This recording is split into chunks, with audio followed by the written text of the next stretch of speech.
ulama, para masyayikh, para sesepuh yang hadir, keluarga besar dari Pondok Pesantren Ya Husnaya, semuanya insya Allah kita semua mendapat berkah dari Allah Subhanahu Wa Taala. Amin ya Rabbal Alamin.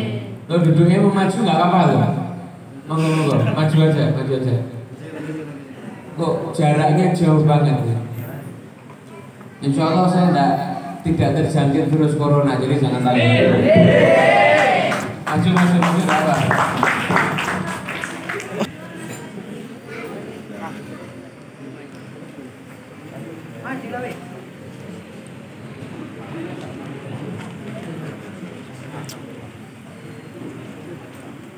Hadirin Bapak Ibu yang dimuliakan Allah Subhanahu Wa Taala, alhamdulillah malam hari ini kita bisa kumpul bareng duduk bersama dalam acara Maulid Nabi besar Muhammad Sallallahu Alaihi Wasallam. Memperingati Maulid Nabi itu adalah salah satu bukan hanya sekedar tradisi, tapi itu juga identitas kita semuanya. Ahlus Sunnah wal Jamaah, yaitu Ahlus Sunnah wal Jamaah ciri khasnya adalah orang-orang yang mencintai Rasulullah Sallallahu Alaihi Wasallam. Itu ciri khasnya Ahlus Sunnah wal Jamaah. Dimanapun tempat mereka semuanya menunjukkan ciri khasnya dengan mencintai Nabi. Makanya di negara kita, di Nusantara ini, Nusantara itu kan dari Malaysia itu kan termasuk Nusantara. Ini rata-rata Jawa atau Jawi sedaya niki. Terus nek kula lagem basa Jawi jenengan nggih pun paham. Yang dari Sumatera ada? Ya jangan dulu. Nek krama nggih boten paham, tapi nek ngoko paham nggih. Ya sak keluarnya aja ya. Ini ada yang keluarnya bahasa Jawa, yang tidak paham tanya sama yang paham gitu aja ya. Jadi nanti atau perlu ditranslate nanti ya. Hanya saya di Solo kalau ceramah biasanya ya pakai bahasa Jawa. Hadirin yang dimuliakan Allah Subhanahu Wa Taala. Jadi dari tradisi itu macam-macam. Saya itu dulu pernah iseng-iseng buat status di Facebook, apa tradisi di tempat Anda menyambut Maulid Nabi. Itu dari Aceh sampai Papua itu ada semuanya ternyata. Ada semuanya. Di Aceh itu tradisi nyambut Maulid Nabi begini. Nanti di daerah Palembang begini, di daerah Riau itu ada sendiri. Nanti di daerah Betawi ada sendiri. Masyarakat Sunda ada sendiri. Lalu di Jawa ada sekatenan. Nanti Jawa itu macam-macam. Solo caranya sendiri. Demak caranya sendiri. Nanti Jawa Timur, Madura dengan caranya masing-masing.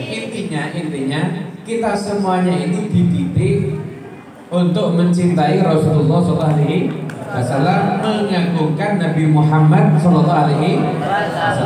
Kenapa? Karena memang kalau kita tuh mau mengidolakan seseorang, itu yang paling pantas diidolakan itu ya Kanjeng Nabi.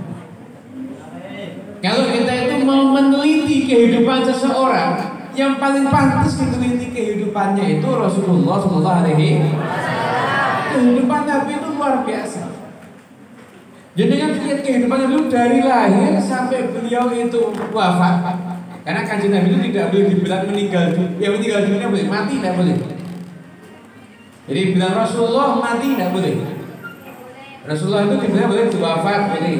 Meninggal dunia kan meninggalkan dunia pindah ke alam barzakh boleh. Wafat atau wafat itu artinya menyelesaikan. Tufiyah itu telah selesai, maksudnya telah selesai tugasnya di dunia boleh. Tapi kalau bilang Rasulullah dibilang mati, itu tidak boleh.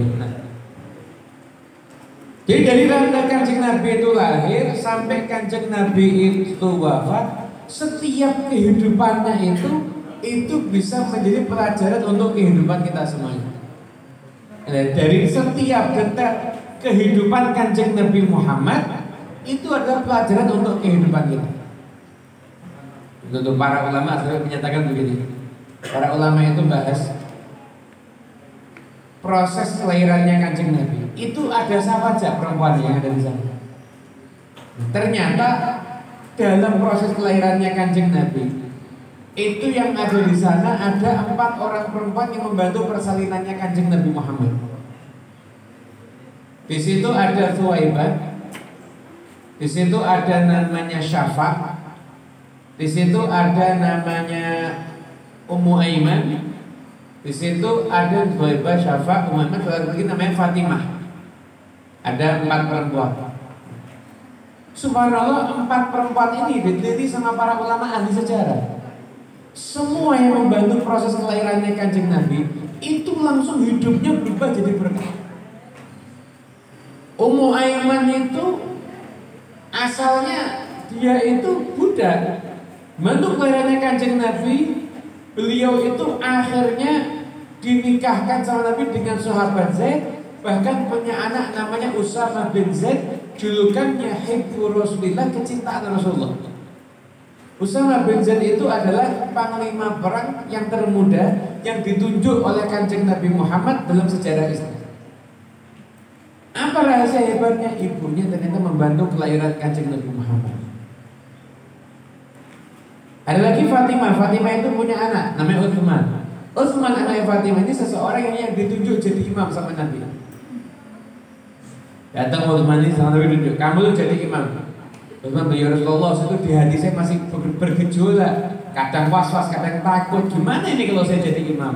Sama Nabi dipegang dadanya, pegang punggungnya, langsung hilang semua was-wasnya, jadi imam. Yang tunjuk Kanjeng Nabi Muhammad.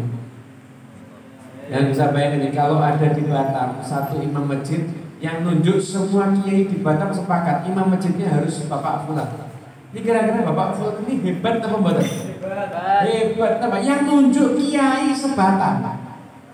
Anda bayangkan yang nunjuk jadi imam Kanjeng Nabi Muhammad sallallahu alaihi wasallam. Apa rahasia hebatnya? Rahasia hebatnya adalah karena membantu ibunya, membantu kelahirannya Kanjeng Nabi Muhammad sallallahu alaihi wasallam. Kemudian Thuwaibah ini budaknya Abu Lahab, dimerdekakan, bahkan satu hidupnya itu berkecukupan. Kenapa? Karena membantu kelahirannya Kanjeng Nabi. Yang keempat, Syafa. Syafa itu kalau hadis tentang kelahiran Nabi Muhammad itu yang meriwayatkan kalau tidak Syafa ya Kanjeng Nabi sendiri dari ibunya. Karena ibunya Kanjeng Nabi itu lihat ketika Rasulullah SAW itu lahir ada cahaya. Ada cahaya. Syafa malah meriwayatkan dan ulama yang lainnya juga sanad hadisnya niku nggih kata cahayanya dari kelahirannya Kanjeng Nabi Muhammad itu sekilas seterangnya itu sampai menerangi gedungnya orang Romawi. Lewat itu sama ulama ahli sejarah diteliti dari tempat kelahirannya Kanjeng Nabi Muhammad sampai gedung orang Romawi yang ada di daerah Syam itu jaraknya 1000 km. Jadi jenengan kira-kira nyari center jarak 1000 km kalau di center kelihatan ada apa? Bangunan tertinggi di Batam apa? Masjid. Itu menara yang paling tinggi. Ada enggak center dari sini di center kelihatan menara masjidnya? Tidak ada. Tadi bisa bayangkan sinarnya Kanjeng Nabi Muhammad itu bisa kelihatan gedungnya orang Romawi. Sinarnya luar biasa. Ada siapa? Syafa di situ. Syafa itu siapa? Syafa itu ibunya Abdurrahman bin Auf. Sahabat Nabi yang paling kaya, jagoan ahli ekonomi, bahkan dijamin masuk surga ketika usianya belum sampai 30 tahun. Rahasianya Pak ini tadi, karena ikut terlibat dalam kelahirannya Rasulullah SAW. Akhirnya ulama sepakat, berarti ini ilmunya bukan dalil-dalilan, ini ilmunya fakta sejarah. Kalau orang dikit-dikit suka nanya mana dalilnya, bisa nggak percaya, tapi ya monggo, memang nggak usah percaya, nggak apa-apa. Orang pakai bahasa Jawa dikit. Percaya, alhamdulillah. Nggak percaya, wa syukurillah. Jadi ya terserah mau percaya, monggo. Nggak percaya juga nggak apa-apa, terserah. Nah yang jelas kita semuanya ini kita harus menyikapi kelahirannya Kanjeng Nabi itu harus dengan bahagia. Kenapa? Siapa tahu kita bahagia dengan kelahirannya Kanjeng Nabi Muhammad, maka dirubah kehidupan kita menjadi orang yang dekat dengan Rasulullah SAW.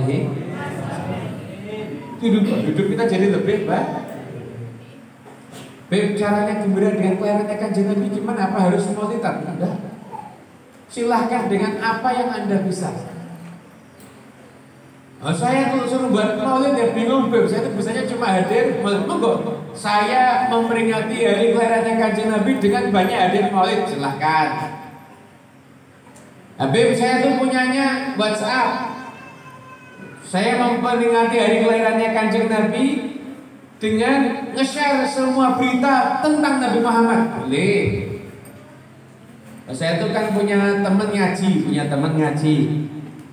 Teman-teman yang ngaji ini orangnya semangat. Terus saya ceramah saya jelaskan. Begitu nih cintanya sama Kanjeng Nabi tidak boleh kalah sama tim sukses. Tim sukses itu kalau dukung calonnya kira-kira ceritakin mantep apa enggak? Mantep sampai nek perlu. Kui itu dewe wangi. Kadang-kadang ngomongnya nanti barang. Itu sampai begitu kadang-kadang aja nama dia. Ya masuk kita ceritakan Kanjeng Nabi mesti malu-malu. Jangan-jangan nanti kalau ditolak gimana? Enggak usah mikir, pokoknya sampaikan aja. Tapi dengan cara yang paling tepat. Ceritakan keindahan Kanjeng Nabi juga harus dengan cara yang paling indah. Saya bilang, pokoknya berarti kita harus niati khidmat sama Kanjeng Nabi udah. Tiap hari buat meme tentang Rasulullah. Sallallahu Alaihi Wasallam. Karena kita kan punya teman-teman itu buat grup WhatsApp. Saya itu rutinan itu setiap Senin malam Selasa. Kita dikit ya. Dan Senin malam Selasa. Nah itu ada anak-anak muda yang ikut. Ini kita dibiar ngajinya terus, tidak cuma setiap Senin malam Selasa, buat grup WhatsApp aja. Nama grupnya apa? Saya tidak mau mikir sama dia. Usah ngajinya kan Senin, ya udah ngaji Senin gitu aja. Buat grup ya, buat grup. Awalnya yang hadir aja 1 grup, 2 grup, 1 grup itu sudah 200-an. Yang hadir tambah banyak, hingga akhirnya 2 grup. Sampai yang lihat online kepingin ikut. Akhirnya sekarang 27 grup. 27 grup. Ya, kita setiap hari meng-share semua yang berkaitan dengan Rasulullah SAW. Jadi kalau mau bergabung ke grupnya juga bisa. Tinggal WhatsApp aja, nomornya diinget-inget gampang. 0822 94 kali 3833. Nah nanti langsung begitu ngecek assalamualaikum mau masuk grup langsung dikirim link, silahkan masuk grup. Kan HP-nya sudah HP otomatis. 0822 94 kali 3833. Apa? Semua tentang Nabi. Di antaranya kemarin kita itu nge-share kemarin. Ini kita baca, harus baca juga ini. Abdullah bin Abbas meriwayatkan, barang siapa yang dia mengucapkan jazallahu anna Muhammadan bima huwa ahlu, mengucapkan seperti itu, maka dia membuat capek 70 malaikat selama 1000 hari. Nyatet pahalanya tidak rampung-rampung. Hebat ya? Cuma mengucap jazallahu anna Muhammadan bima huwa ahlu. Ya Allah, berilah balasan atas jasanya Nabi Muhammad kepada kami, balasan yang memang layak untuk Nabi Muhammad. Ngomong gitu aja, pahalanya malaikatnya yang nyatet sampai capek selama 1000 hari. Kenapa? Karena urusan sudah Kanjeng Nabi Muhammad sallallahu alaihi wasallam. Sallallahu Nabi Muhammad. Hadirin yang dimuliakan Allah Subhanahu wa taala. Lanjut ya. Itulah semua yang berkaitan dengan Rasulullah sallallahu alaihi. Jadi kita udah pokoknya bulan Maulid biasanya WhatsApp udah saya nge-share, pokoknya bulan Maulid status semua tentang Kanjeng Nabi.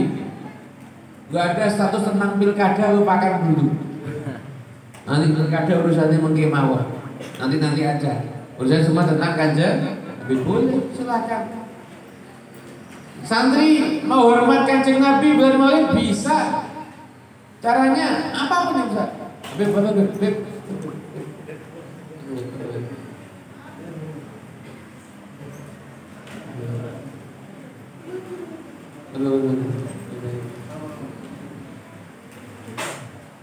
Allah, ini kita dengan para habaib manusia tanpa berkah.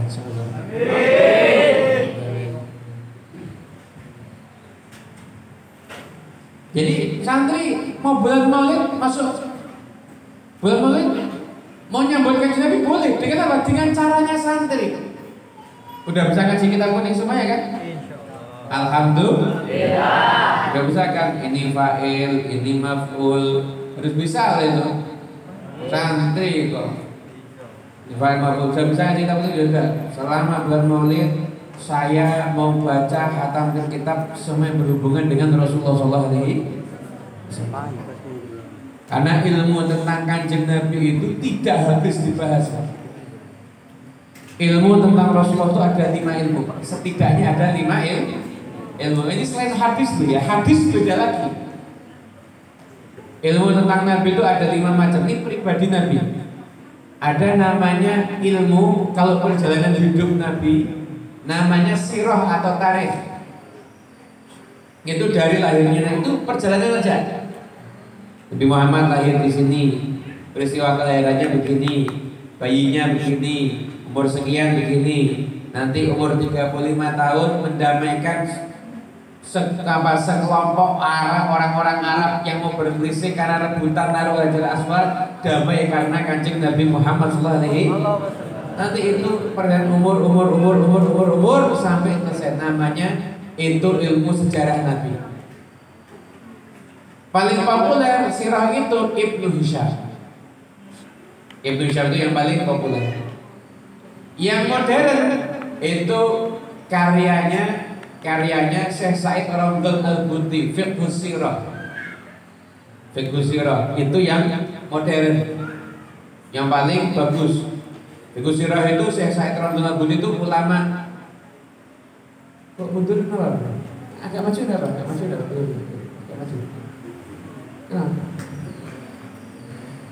Oh biar tidak apa-apa, tidak maju dulu boleh. Nanti dulu, yang dulu maju apa-apa. Nyantai. Ngaji dulu jaraknya terlalu jauh tidak enak. Rohnya tidak nyambung.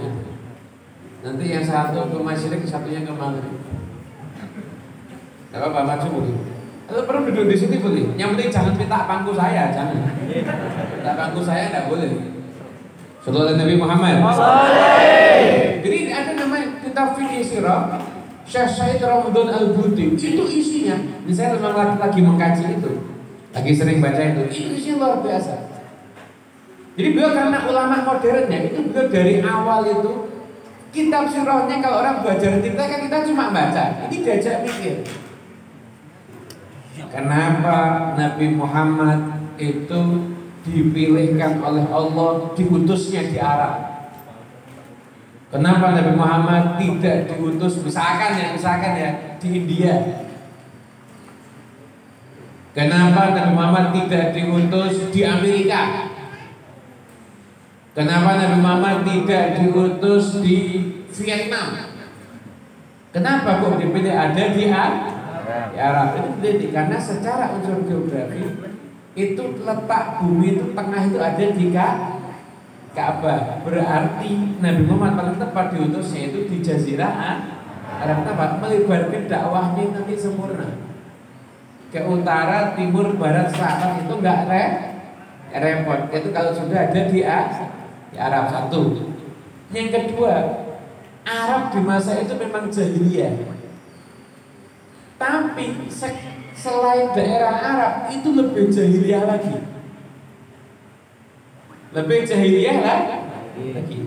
Itu dulu ada orang-orang Romawi.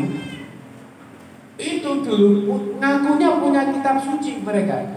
Tapi kitab suci nggak diikuti sama sekali. Pendeta-pendetanya cuma sibuk kumpulin duit. Akhirnya umatnya kocar kacir. Ada lagi Persia. Karena dulu yang paling kuat Romawi, Persia, Arab ini di tengah-tengah kecil. Persia lebih ngeri lagi yang disembah api. Bahkan Persia itu tradisinya itu yang namanya maaf deh, yang namanya harta perempuan itu milik bersama, tidak ada orang punya harta.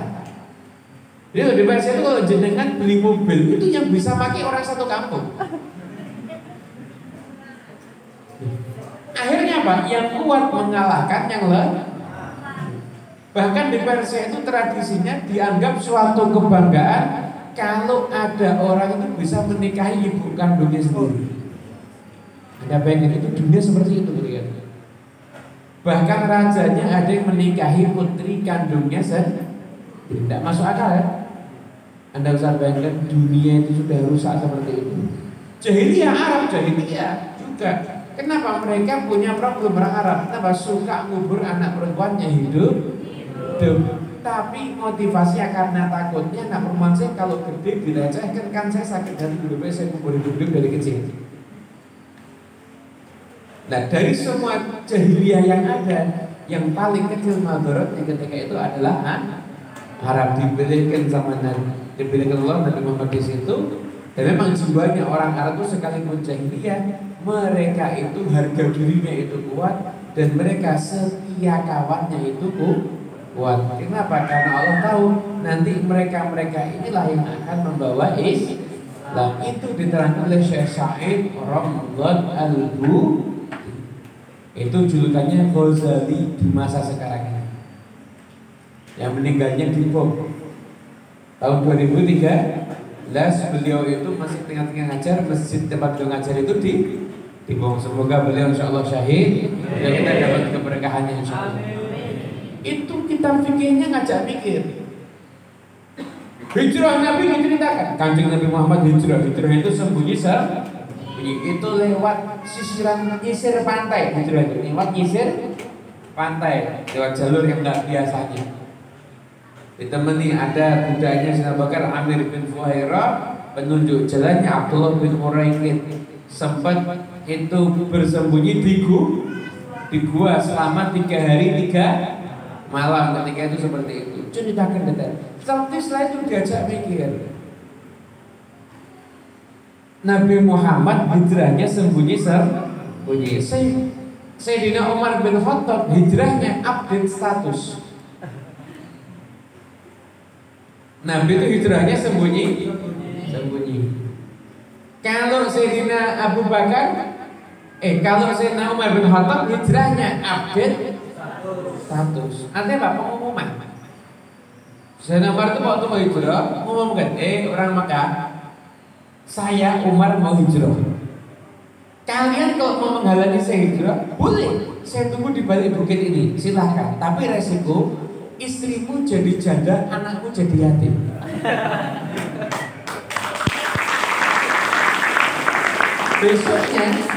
Besoknya ditunggu sama Sayyidina Umar, satu pun tidak ada yang muncul. Takut semua ya ternyata. Kenapa? Sama-sama saya budi. Kenapa kok Kanjeng Nabi Muhammad yang diajak Sayyidina Abu Bakar As-Siddiq? Kenapa enggak Nabi itu buat rombongan hijrah, barisan depan Sayyidina Umar, barisan belakang yang awal Sayyidina Hamzah? Aman apa enggak? Aman. Kenapa kok hijrahnya dengan Sayyidina Abu Bakar dan sembunyi? Ternyata di situ banyak pelajaran.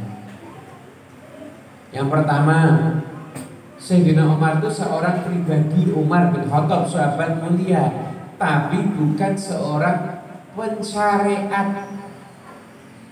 Kalau Nabi Muhammad hijrahnya juga terang-terangan, nanti orang-orang yang imannya masih lemah itu tidak punya contoh. Akhirnya Nabi Muhammad hijrahnya sembunyi. Rasulullah SAW itu sembunyi. Kenapa kok sembunyi? Biar orang yang imannya lemah punya contoh. Saya tuh sembunyi kenapa? Contoh Nabi Muhammad, padahal takut sebenarnya. Cuma kan agak keren bisa ngaku niru Nabi. Nabi itu sudah merupakan imam yang tahu kondisi makmum, sopir yang tahu kondisi penumpang. Saya kasih contoh. Ada sopir. Jadi ini umpama ya.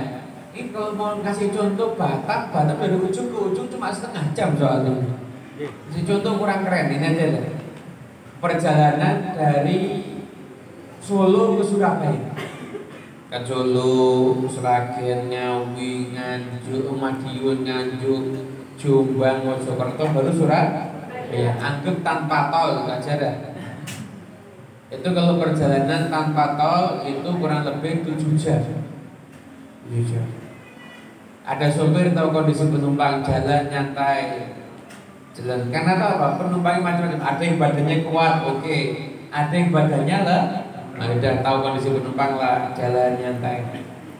Tengah-tengah penumpangnya bilang, Pak sopir, saya mau ke kamar mandi. Oh ya siap, cari pom bensin. Oke, orang zaman sekarang mau kamar mandi carinya masjid. Hayya ala sholah, tidak berangkat ke masjid. Mau kencing baru kan? Ini kurang ajar ini. Padahal ini harus tahu nih, kita tuh kalau masuk ke masjid cuma mau kencing itu tidak boleh.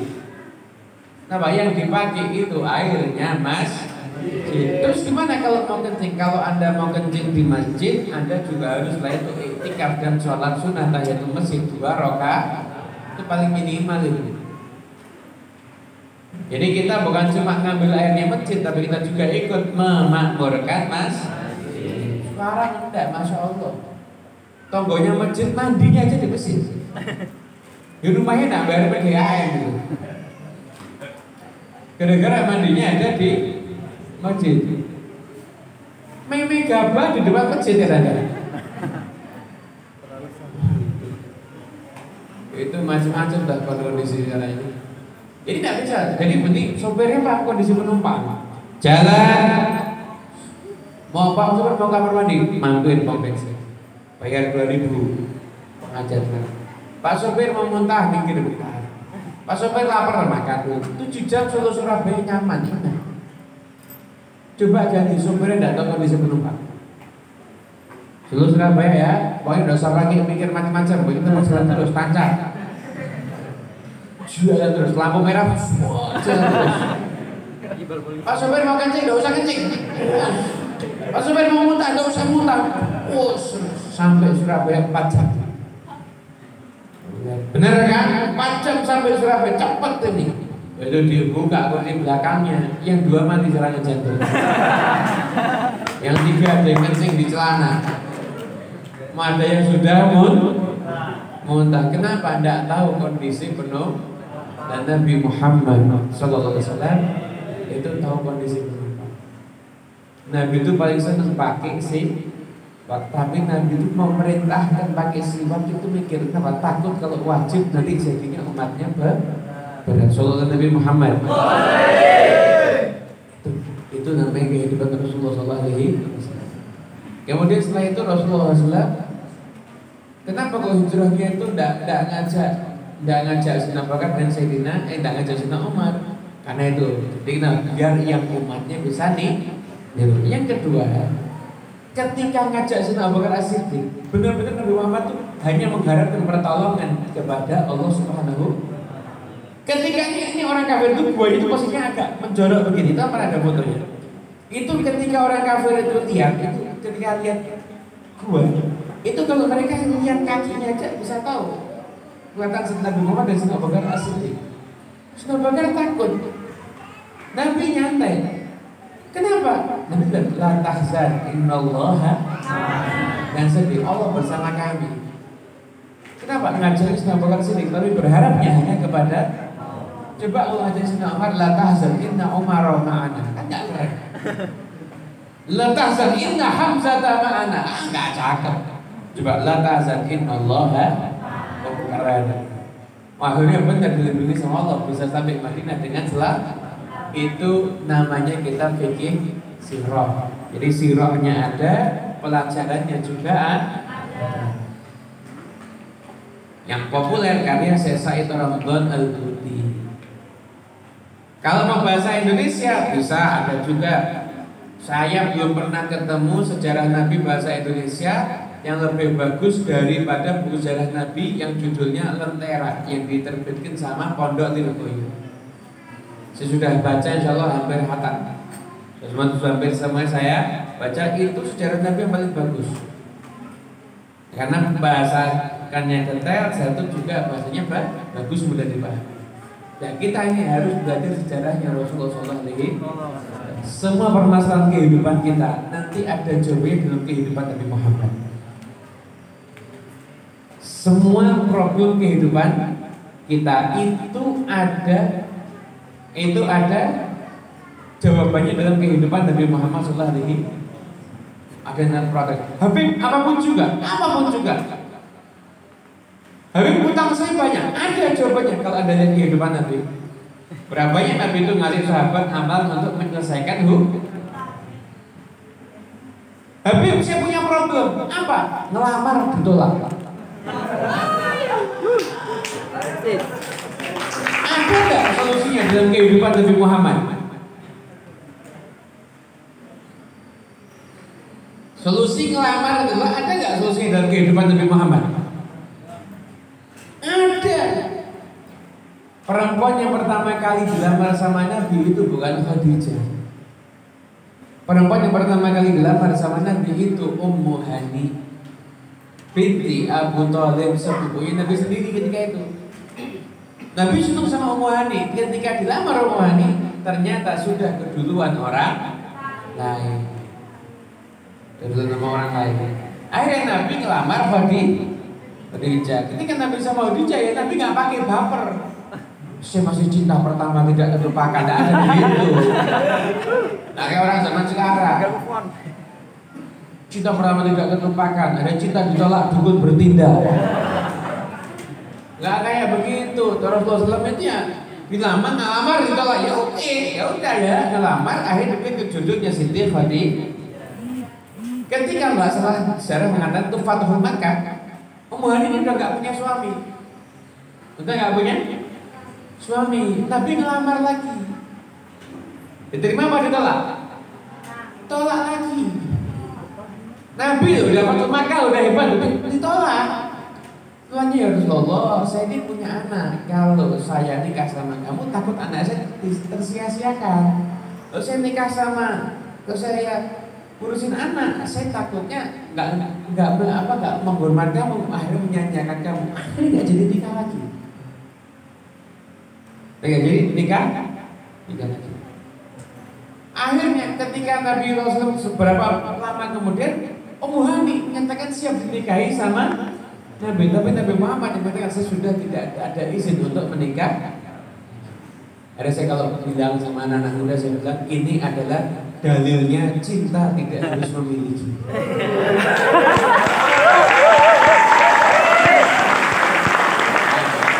Ini biasanya yang tepuk tangan itu yang patah hati biasanya. Karena saya tidak patah hati, maka saya tidak tepuk tangan. Yang patah hati berarti tepuk tangan. Alhamdulillah ada dalilnya kan gitu ya. Sallallahu Nabi Muhammad. Berarti saya tanya, menggali sejarah kehidupan Nabi asik apa enggak? Asik. Ini baru karena bab cinta tadi itu ya. Loh, banyak hal yang lainnya yang lebih macam-macam urusan kehidupan Nabi, banyak macam-macam. Rasulullah SAW itu kalau mau dilihat kehidupannya itu luar biasa, Masya Allah. Kalau kita sejarah ya, itu sejarah itu nanti akhirnya tidak ada selesai ceramahnya. Yang pertama, ilmu tentang Nabi saya bilang ada berapa? Itu pribadi Nabi. Ini lain dari ilmu hadis. Nanti hadis sendiri, mustalahul hadis sendiri. Jadi pertama ada ilmu sirah. Ilmu sirah itu pertama sirah yang paling populer Ibn Hisham. Tapi kalau mau mengkaji bahasa Arab saya anjurkan fiqh sirah. Saya terbuti kalau bisa bahasa Arabnya, jangan terjemahannya. Terjemahannya kok banyak yang kurang pas. Atau kalau pengen terjemahan kitab Lentera karya santri-santri Lirboyo diterbitkan oleh Lirboyo. Cara mendapatkannya gimana? Terus mikir diri bagaimana nih Google. Saya suruh ikut mikir juga capek tuh.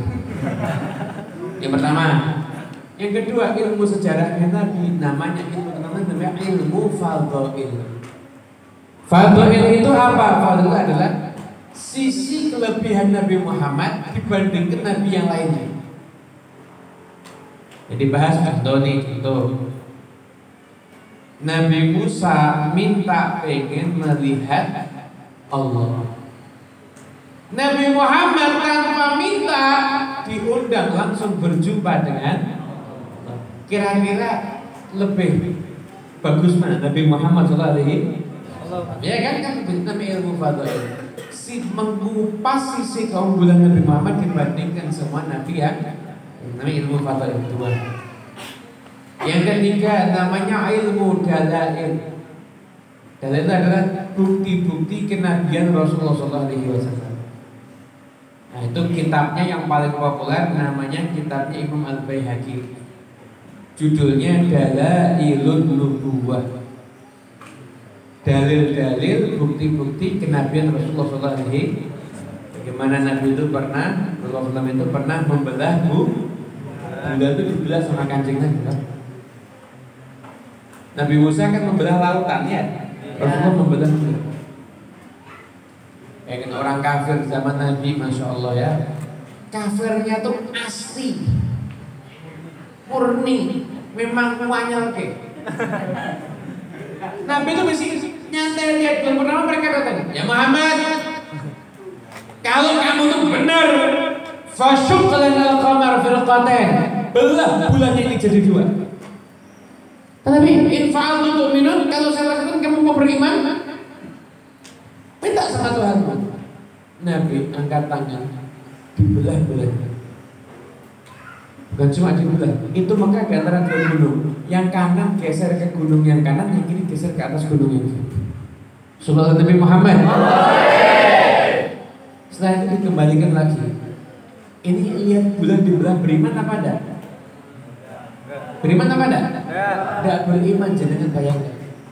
Coba orang Batam itu, ini air mineral dikocok berubah jadi susu, langsung dianggap wali, padahal mungkin tidak sholat orangnya. Ya kan kita kan lihat yang heboh dikit kan kampungnya luar. Anda bagian memang sudah asli nggak ada pendidikan. Lihat bulan aja dibelah, itu bujang nggak mau beriman. Namanya ilmu bukti-bukti kenabian Rasulullah SAW. Rasulullah itu pernah ada Abu Hurairah itu kenapa kok meriwayatkan hadis paling banyak? Padahal masuk Islamnya itu lebih akhirnya aliran Syiah itu protes sama Abu Hurairah. Kenapa kok bukan Sayyidina Ali bin Abi Thalib yang paling banyak? Kenapa kok Abu Hurairah yang paling banyak? Memang Abu Hurairah itu waktunya banyak sama Nabi. Yang kedua setelah wafatnya Nabi, Sayyidina Ali bin Abi Thalib itu banyak ngurusin dakwah dan jalannya pemerintahan, jalannya kedaulatan Islam. Abu Hurairah tinggalnya di masjid cuma ngajar. Jadi kalau ada santri mau ngaji, itu jarang ada kesempatan ngaji sama Sayyidina Ali bin Abi Thalib. Ngajinya malah sama Abu Hurairah. Paham ya? Itu begitu. Nah, Abu Hurairah itu kelaparan. Dan lapar nggak kuat. Nanya Abu Bakar As-Siddiq lewat, pura-pura nanya ayat Quran. Maksudnya apa? Itu maksudnya modus. Biar diajak makan di rumahnya. Sayyidina Abu Bakar As-Siddiq. Nah, Quran. Bukan maksudnya ayatnya apa? Diterangkan ketinggal jalan. Waduh, modusnya nggak ngefek. Sayyidina Umar lewat sama Nabi Muhammad lihat, belum sempat nanya. Ayo ikut ke rumah. Langsung tahu ini kelaparan ini wajahnya ya. Makanya ustadz kalau ada santri yang nanya, jangan dijawab, kasih makan. Cocok itu santrinya ya. Setelah Nabi Muhammad. Sampai di rumahnya Nabi lihat, tanya masih ada apa? Penanya. Punya susu. Wah, Abu Hurairah senang. Wah, lumayan susu. Bagi dua saya sama Nabi, cocok ini kenyang. Abu Hurairah mau minum, Nabi nih, Ashabu Sufa ada berapa? Ya itu ada. Suruh kesini semuanya. 70 orang. Abu Hurairah nasib. Cuma kan tidak apa-apa. Yang pertama kan mesti saya Nabi.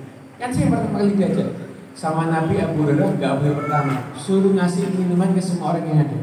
Kasih bagikan minuman susu. Sampai minum. 70 orang semuanya minum.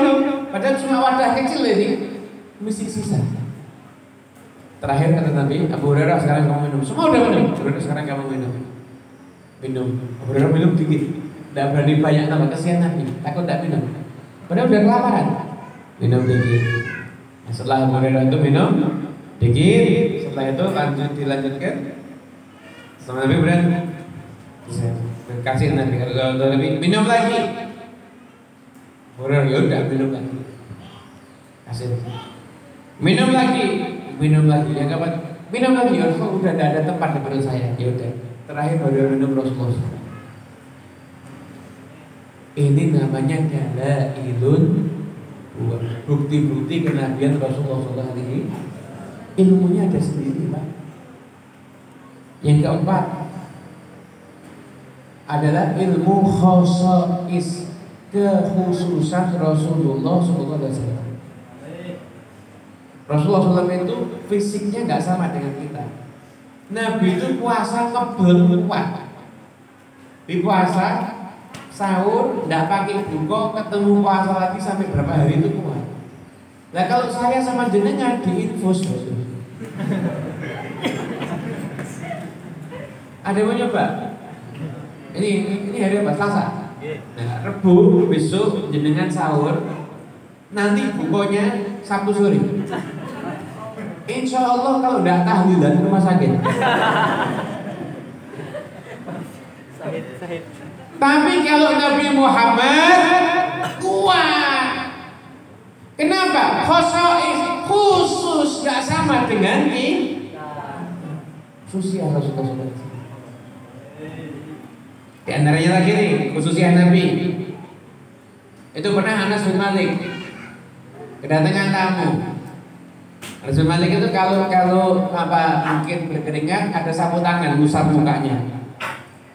Pas sapu tangannya kotor. Anas bin Malik kemudian bilang sama pembantunya, tolong bersihkan sapu tanganku. Oh iya, pembantunya itu ngambil kayu, diikat di kayu, sapu tangannya dikasihkan ke api. Tamunya kaget, ini pembantunya Anas gila apa teman-teman? Lalu sapu tangan disuruh bersihkan, malah dimasukkan ke dalam api.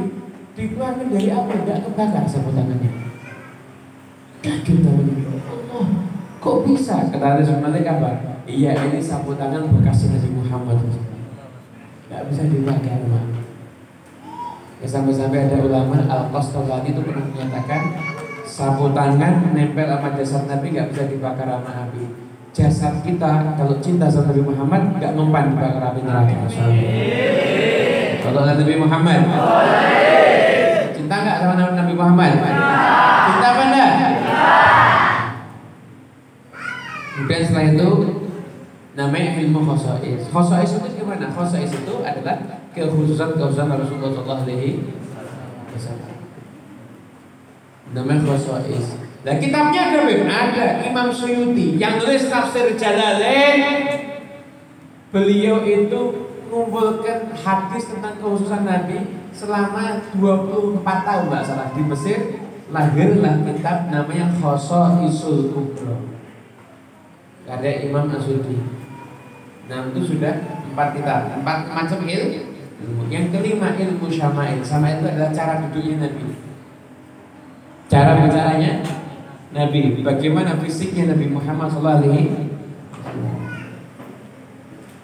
Nabi Muhammad tidak bisa dibandingkan dengan pemimpin dunia atau tokoh dunia manapun juga. Tokoh dunia memang ada yang berani, ada yang cerdas, macam-macam. Nabi Muhammad jauh lebih berani dan jauh lebih cerdas. Dan bukan levelnya Nabi Muhammad dibandingkan dengan tokoh dunia manapun juga. Sehebat-hebatnya tokoh dunia tidak mungkin kalau berjalan tudhilluhul ghamamah, dinaungi oleh awan. Tapi Nabi Muhammad kalau berjalan dinaungi oleh awan di atasnya. Sehebat apapun tokoh dunia, maaf, keringatnya bau. Tidak sedap baunya. Betul apa enggak? Nabi Muhammad keringatnya minyak wangi yang paling wangi. Sallallahu Nabi Muhammad. Ummu Sulaim ngambil keringatnya Nabi. Keringat Nabi satu dipakai. Nabi tanya, Ummu Sulaim kok wangi? Ini minyak wangi apa? Ya Rasulullah, keringatmu yang saya pakai untuk minyak wangi.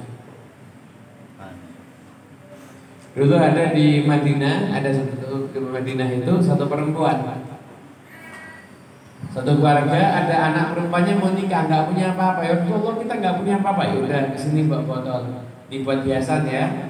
Soalnya Nabi kasih ikan-ikannya Nabi di botol, jadinya punya wangi.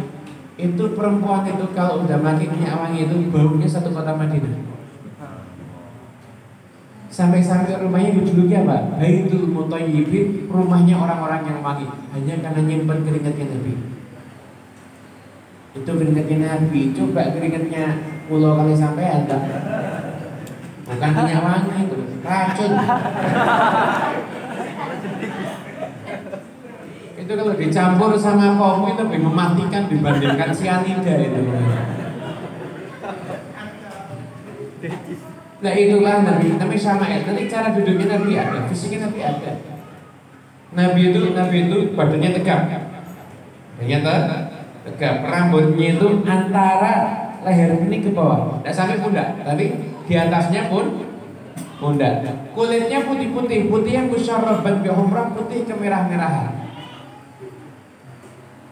Bulu matanya lentik, alisnya ini nyambung. Itulah Rasulullah alaihi badannya tegak, punggungnya lurus kayak papan, perutnya Nabi kayak kertas yang dilipat-lipat. Keren berarti gimana? Six pack.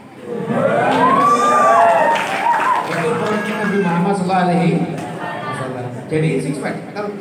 Kertasnya kalau dilipat, nanti kalau dibuka apa? Kotak-kotak kan? Perutnya itu kayak kertas yang dilipat, buat six pack. Makanya six pack itu mungkin bisa jadi termasuk hukumnya sunnah. Nah, saya usul sama Ustaz Tony, Ustaz, jadi kalau pengajian ini nggak usah dikasih makan. Biar six pack selesai pengajian diadakan sit up bersama. Insya Allah ada pengajian nanti. Sallallahu Nabi Muhammad.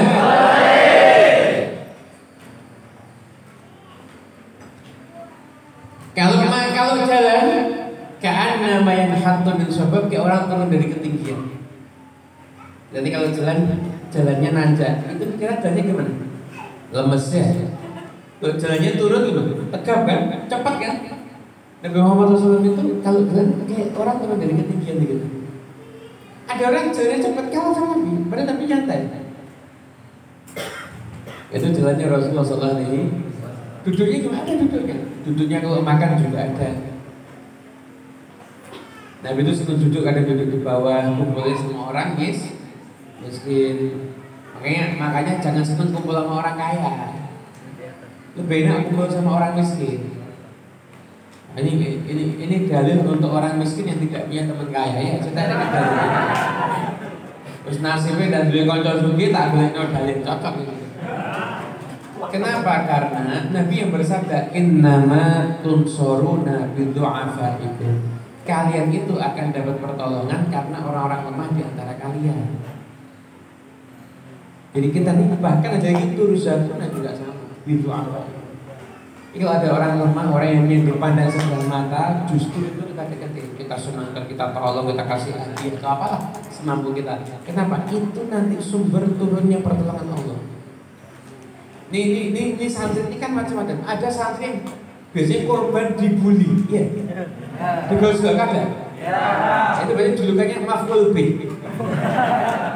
Objek penderita. Ada kan? Itu jangan disepelekan. Itu mungkin kalau doa mustajab gitu. Makanya kalau bully jangan kebablasan. Kamu didoakan itu umpama nih santri, didoakan kamu tidak iso ngentut, bisa masuk rumah sakit seminggu kamu nanti. Naudzubillah min. Hati-hati. Itu orang yang disepelekan di masyarakat itu kadang-kadang mereka orang yang punya nilai di sisi Allah Subhanahu wa Ta'ala. Siapa yang tadi seperti itu? Itulah lima ilmu tentang Rasulullah SAW. Sirah, fadhail, dalail, khasais, syama'il. Itu ilmu tentang Nabi Muhammad SAW. Jadi jangan sampai kita nggak ngerti.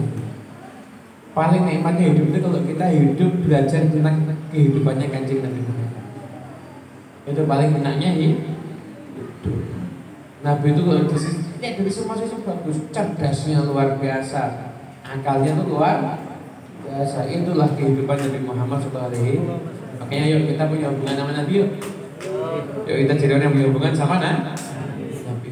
Gimana? Ayo, pertama sering nyebut Nabi ya, saya sebut Nabi. Yang kedua sering sholawat sama Nabi. Yang ketiga ayo ngikuti sunnahnya Nabi, sunnah Nabi Muhammad SAW itu kita ikuti. Dan tidak, Nabi itu ngajarin kalau Jumatan suruh pakai pakaian warna putih. Jadi kita Jumatan pakainya warna putih. Kenapa? Ngikuti Nabi Muhammad SAW itu kalau makan dengan tangan kanan, kita makannya juga dengan tangan kanan. Habib Nabi makan pakai 3 jari. Iya, karena memang yang dimakan sama Nabi itu roti pakai gandum dan pakai uang. Jadi kalau memang makannya 3 jari itu bisa. Tapi kalau jenengan makannya soto mau 3 jari, tidak rampung Pak. Seminggu udah selesai itu. Ya kalau makannya soto ya pakai sendok, cuma pakai tangan. Nah, ayo kita pakai siwak. Ya, dan ini siwak apa? Sikat gigi. Lihat kalau sikat gigi siwakan. Ikuti sunnahnya Nabi. Nanti kita punya hubungan dengan Nabi Muhammad. Terus sudah punya hubungan dengan Nabi itu nikmatnya luar biasa. Tidak ada lebih nikmat.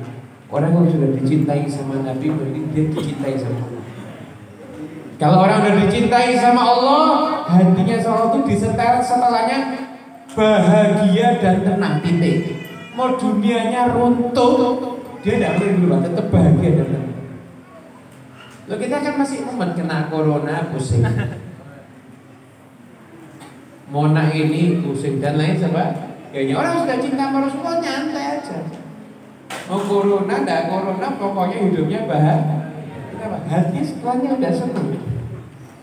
Berarti kita sholat termasuk yang sebentar hatinya senang terus insyaallah ya. Amin Allahumma amin. Mungkin ini yang bisa kami sampaikan. Mohon maaf yang sebesar-besarnya. Saya sampaikan ijazah ya. Ijazah dari saya. Kalau saya itu memang nggak ngasih ijazah untuk Maulid Sebelum Duror baca enggak. Masih ada teman-teman, tapi saya masih ijazah untuk yang mau baca. Habib Ali Al-Habsyi Syaikhul Maulid Sebelum Duror beliau menyatakan kalau kepengen foto suruh nulis maulidnya. Suruh nulis Maulid Sebelum Duror. Santri-santri ini kalau mau dapat foto suruh nulis Maulid Sebelum Duror. Kalau mau saya ijazahkan. Ajastukum jami'an. Nah, caranya gimana nulisnya? Pokoknya duduk ngadep kiblat dalam keadaan suci. Nanti setelah itu satu fasal. Tidak selesai satu fasal, lanjut ke besok pokoknya begitu. Yang kedua untuk umum semuanya nih, tidak ada harusan memperbanyak selawat sama Nabi Muhammad SAW. Kalau bisa ini ada riwayat hadis dari Al-Hafidz As-Sakhawi, Ibn Hajar dan lain sebagainya. Nabi SAW bersabda, barang siapa yang bermakna, barang siapa yang setelah sholat subuh dan maghrib bersolawat kepadaku 100 kali, Allah akan kabulkan 100 hajatnya. Yang 30 di dunia, 70 di akhirat. Seperti ya Rasulullah, caranya gimana caranya? Baca innallaha wa malaikatahu yusholluna 'alan nabi ya ayyuhalladzina amanu shollu 'alaihi wa sallimu taslima. Allahumma sholli 'ala Muhammad Allahumma sholli 'ala Muhammad sebanyak 100. Dua dijalanin cuma 2 menit selesai. Sekali itu cuma 2 menit selesai. Singkat itu monggo kalau mau diamalkan bisa. Kalau diamalkan silahkan ya. Diamalkan silahkan. Nah kalau hari Jumat juga sama. Hari Jumat ambil waktu spesial selain subuh dan maghrib, Anda sholawat kepada Nabi Muhammad 100 kali tadi. Nanti juga mujarab untuk dikabulkan hajat gitu ya. Nanti itu bisa diamalkan semua. Jadi kita tuh kita sering sholawat, jadi sering ngantongin tasbih, sering ngantongin, jadi ingin sholawat terus ya, ingin sholawat sama Nabi Muhammad SAW. Nanti itu manfaat, nanti itu akan itu intinya kesimpulannya. Saya memang untuk ceramah tidak lama-lama, karena prinsip saya lebih baik ditunggu kapan ceramah lagi daripada kapan selesai ceramahnya. Jadi intinya, ayo sambut bulan kelahiran Nabi dengan berkhidmat kepada Nabi. Silahkan yang mau berkhidmat dengan medsosnya boleh.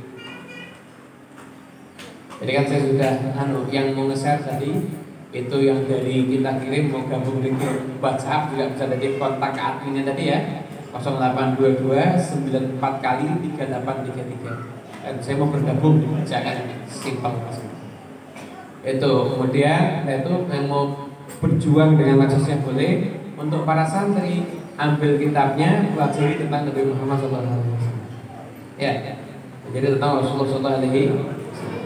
Dan yang kedua adalah ilmu tentang Nabi itu banyak. Makanya itu kalau kita pelajari akan mendatangkan keindahan dalam hidup. Itu yang kedua. Yang ketiga, ayat memperbanyak selawat kepada Rasulullah SAW. Sudah dipahami ya? Alhamdulillah. Sekarang ini kan lagi rame ya di sebuah negara. Saya nggak sebut nama negara, semua punya paham. Ada pemimpin negara yang mengizinkan warganya untuk menghina Nabi Muhammad. Misalnya untuk menghina Nabi. Gimana para ulama? Saya tadi dengarkan fatwanya para ulama. Ada di antaranya Habib Umar bin Hafid, ada di antaranya Syekh Ramadan Al-Buti. Beliau menyatakan seorang mukmin kalau nggak marah ketika nabinya dihina berarti imannya palsu. Dia nggak beriman sama Allah.